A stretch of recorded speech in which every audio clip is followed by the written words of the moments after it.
What's up? Levi's, I got Jordans, I got studs in my ears, I got this player. Look at her makeup. I don't like it. I see you, player. She look good. You look good. I look flat. Hey, ladies, how y'all doing? Good? Y'all ready to turn up? You don't shower? There, she Yes, she did. You didn't get no band. I thought y'all got me into the Yeah, that regular band. everybody gets band? Hey.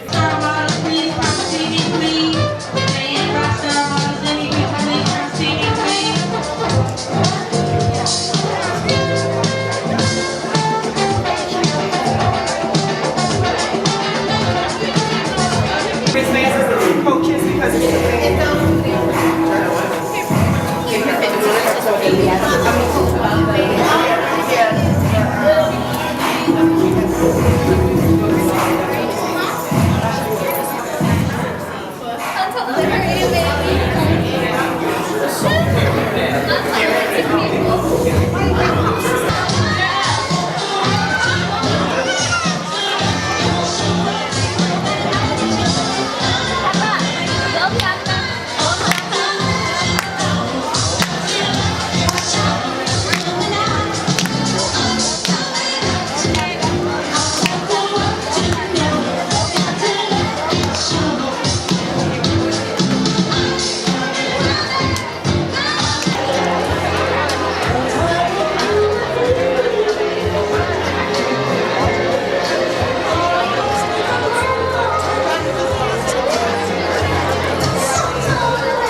Oh, say, can you see by the dawn's early light what so proudly we held at the twilight's last gleaming, whose broad stripes came bright stars through the perilous fight. O'er the ramparts we watched were so gallantly streaming, and the rocket's red glare, the bombs bursting in air, gave proof through the night that our flag was still there. Oh, say, does that star-spangled banner yet wave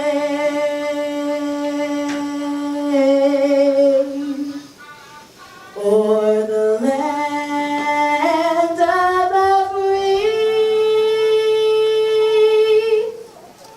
and the home of the brave?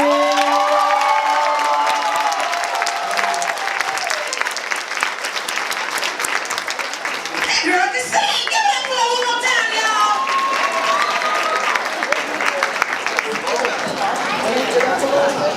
Miss Sarah Graham.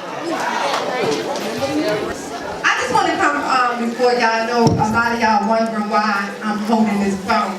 We have one of our BKO models that was not able to be here.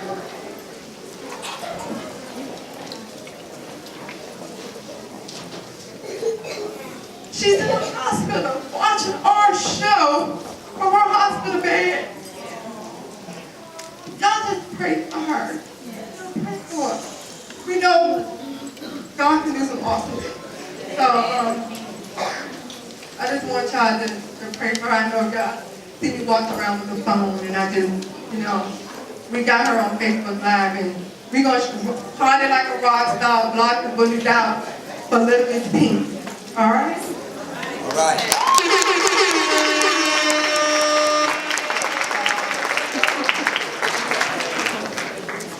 All right, right now we are going to have an open panel. We have Dr. Quarles, who may I add was my dermatologist.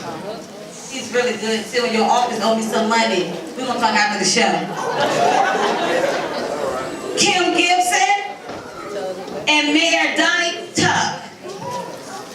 Amen. Give it up for them. Y'all want to come? Y'all want the mic?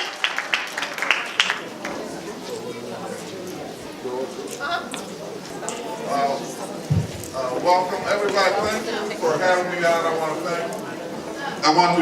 to thank Ms. Matthews for asking me to come speak, as well as Mr. Telefero, who's a member of the 200 Plus Men organization. I'm a dermatologist that has been in practice for over 31 years in the Hampton Roads area in Hampton and on the south side. I'm just very impressed. But all of us have hair. Everybody's born with hair. And not all of us have the blessing of maintaining or keeping our hair throughout a lifetime. So there are issues that come up all the time. I was going to say, I was told I have alopecia. Alopecia is just a very common word for hair loss. Same basket. So we have different kinds of alopecia.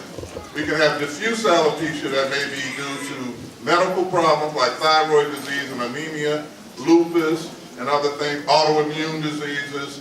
And one of the bigger autoimmune problems that come in, where it comes out in a smooth spot, and I saw it in the pamphlet, you talked about alopecia areata. Alopecia totalis is where all the hair disappears on the scalp, or alopecia universalis is when the hair disappears on the whole body, and that can be from an autoimmune problem, many times related to stress. But then the other cause for alopecia or hair loss, totally on the scalp, can be from chemotherapy. When people have cancer, they have to go through chemotherapy. But typically, the alopecia related to chemotherapy is not scarring alopecia. The hair will grow back, and it'll come back like fine baby hair and then grow to your normal length. So your hair typically is going to come back from chemotherapy. But then the biggest cause for terminal hair loss, like we say terminal cancer in a way, but terminal hair loss where the hair won't come back, is what we call scarring alopecia, which happens when you get hair loss around the edges, sometimes on the crown of the scalp, and on the crown it's known as scarring alopecia or CCCA. We have a long name. Cicatricial means scarring alopecia, centrifugal cicatricial alopecia. That's CCCA. So that's why we break it down into just alphabets, because it's a lot to try to say. But without further ado, I guess I'm supposed to take some questions about alopecia. Can a fungus on the scalp cause alopecia? Yes, fungus. So those are, we have bacterial and we have fungal causes of alopecia. A fungus, when we talk about alopecia due to a fungus, it's called tetter or ringworm on the skin. That hair grows back, and there's a cure for that. When people come in and they have some scaling and hair breakage in spots, and you might have mothers who have a little spots on their arms. I can tell. I said, you're a mother who hugs your children, and you have these little spots on your arm, and I said, does your child have any scaling on their scalp? And many times she'll say, oh yeah. So that's fungus. So If you have alopecia, if I have alopecia, would my child be born with it as well? Well, it depends. Now, hereditary alopecia, that's the type of hair loss that we see most often in men. And I'm getting a little bit on the top, and you get the recession of the hairline. That's hereditary. It can run in the family. I find that quite a few women, especially women of African descent, where the hair is breaking around the edges, is traction alopecia. It's not hereditary, but they'll say to me, well, my grandma has it and my mom has it. I say, well, you all style your hair the same way. You have to change some of those, the bad habits. You know, you gotta go back to your hair every once in a while because you want to save your hair, so you may exercise. And then really, the basic foods, vegetables, dairy products, all of those things are important for the entire body, especially the immune system. I think that's it, Doc. All right. Job well done, doctor. So right now I'm going to introduce the vice president of the BKO organization. His name is Mr. Talifero, James Talifero. He's going to... Hello everyone, my name is James Talifero. I am the vice president of Beautiful Kids and have been for the last several years. I chose to tell you a little bit about Dr. Quarles after he spoke. Dr. Quarles is a native of Detroit where he attended public school. Mind you, public school. He graduated from the University of Michigan with a BS degree in zoology. After receiving his medical doctorate degree from Howard University, of which I'm a fellow alum, of Howard University College of Medicine, he went on to complete his dermatology residency at Howard University Hospital. In 2008, Dr. Quarles was voted Practitioner of the Year by the National Medical Association. Journals, newspapers, and magazines. Dr. Quarles has been in healthcare correspondence for the local news affiliates for over 20 years. He is most proud of his contributions to the textbooks entitled Dermatology for Skin of Color and Ethnic Dermatology Principles and Practice. Most recently, Dr. Quarles was selected as one of the healthcare heroes for 2014 by Inside Business, Viewland. In 2013, the Urban League of Hampton Roads Young Professionals awarded Dr. Quarles the Silver Star for Healthy Families and Communities. Dr. Quarles has recently joined Doctor On Demand as their National Director of Dermatology, of which he has served. Additionally, Dr. Quarles is a proud member of the 200 Plus Men, and as well as a member affiliate of the Urban League. Dr. Quarles, along with his dedicated team of professionals, provides a variety of services for all patients. We sincerely wish to welcome you to our family of BKO, Dr. Quarles.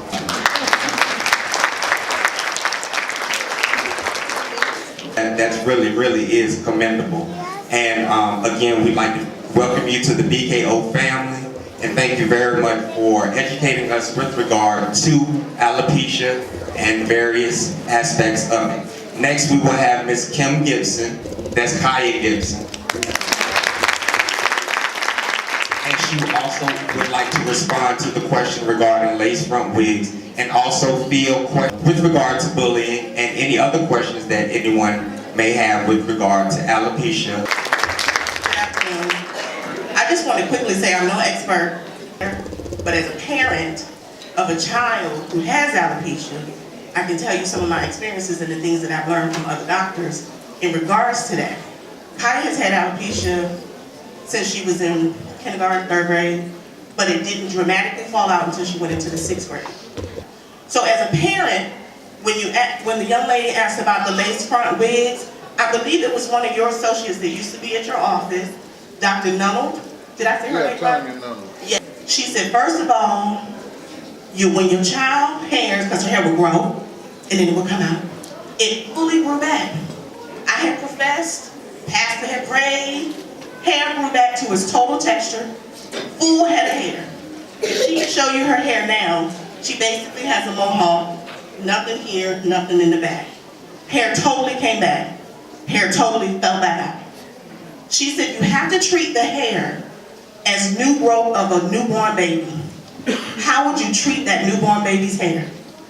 You would not press it, you would not twist it, you would not blow dry it, you will not put chemicals in it. You're looking for everything to preserve the texture of that child's hair, in my retrospect of it. So my only advice to a parent, don't worry about the hair. The hair is going to do what it's going to do because alopecia is going to be what alopecia is. So I wouldn't recommend, when her hair fully grew back, she wanted to get it done because it was fully grown back. It was the same texture. So we just shampooed it, no blow dryer, nothing. And we put the rods in it, no braiding, no twisting, wasn't tight. After that, hair came back out. I do use olive oil on her hair, and that was just a suggestion. For her scalp, it worked. Because I think there's one thing I have noticed, is the hair gets very dry when it comes back. And when the hair is coarse and dry, it's brittle, and it can fall out just from combing it. And when it's that dry, I have not found a product yet that can moisturize her hair. But she has her father's hair, and his hair is coarse. So that's just the nature of it. So I would just recommend treating your baby, treating your child's hair as if it was a newborn baby's head, and try not to put it through too many things until it gets strong enough to grow back, and stay in. And when he's done talking, everybody line up to the side to get your doctorate degree. I missed that last part, but I just want to say good afternoon and welcome. I'll tell you, I first became aware of alopecia. It was sometime last summer, and that's when Mr. Taliaferro, Ms. Matthews, Kim, and I think 2 other young ladies came to my office and asked me to, it was a sign of proclamation, as well as to be a part of a photo for their Beautiful Kids organization, particularly the component against bullying. I shared an experience about my growing up, and it's really painful to recall, but Ms. Matthews asked me to be a part of the panel today to talk about the bullying aspect. I grew up in Chapel Hill, North Carolina, and the elementary school I went to was probably about 150 yards up a hill in the back of my yard. And for the most part, elementary school was probably like it was for most other people. But when I got into the 5th grade, there were only 4 boys in my class. And it seemed like the other 3 boys conspired against me. So for the most part, almost every day I was bullied. I do thank the Lord that one of the other 3 boys lived out in the country, as they say, and had to ride the school bus home, because I know that if he ever walked home, I was doomed. The element I wasn't sure about, but in the 6th grade it finally came to a confrontation. And back then we used to have panels, or we used to have assemblies, generally on Friday afternoon. And it was one of those things where I knew there was talk all week that he was going to walk home. He used to ride the school bus too, but he was going to walk home, and there was going to be a fight. Down this particular hill, he pushed and pointed and everything else. So I decided I was going to take a stand. And I thought I could push him into a bush, and if I could push him into the bush, he would leave me alone, but I didn't push him hard enough, so he sprang back. We tussled a little bit. I got him down on the ground, and then there were a number of girls in my class who liked me, and they came to my rescue. And that was the end of that fight. The grade through the rest of high school, there was more and more bullying, not just from those 3 boys, but from older kids, including one who was a girl about 2 years older than me that one of my 2 older brothers had dated, and that relationship didn't go too well, so she decided to take it out on me as well. And my older sister, who's 3 years older than me, knew about the bullying, but I never ever told my parents about it. And this past summer when I shared at Buffalo Beach, one of the things I told them was, it's great that an organization like Beautiful Kids exists, because, you know, as Ms. Principal, I think the worst part for me was just keeping it inside and feeling like I really didn't have anybody that I could go to. Yeah, I'm here today because Ms. Matthews said, well, they need to see that you can have good self-esteem. You can come through it. You can be somebody. You can accomplish things, and that is great. If I'm someone's role model, then that's great. But I will tell you that the better thing for you to do is to tell somebody and be a part of a support group like this. You're not in it.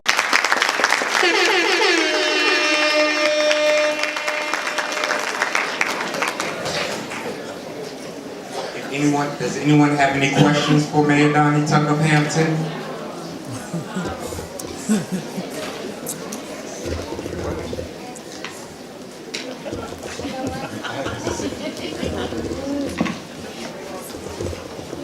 Thank you very much for listening and receiving their message of alopecia awareness, education, as well as anti-bullying. Thank you very much. Bye-bye. Come on, y'all. I know y'all can do a little better than that. Put your hands together. All right, are y'all ready to get this party started? All right, y'all. We about to turn it up a Might as little. well. Y'all done went to college and got your degree. Y'all ready?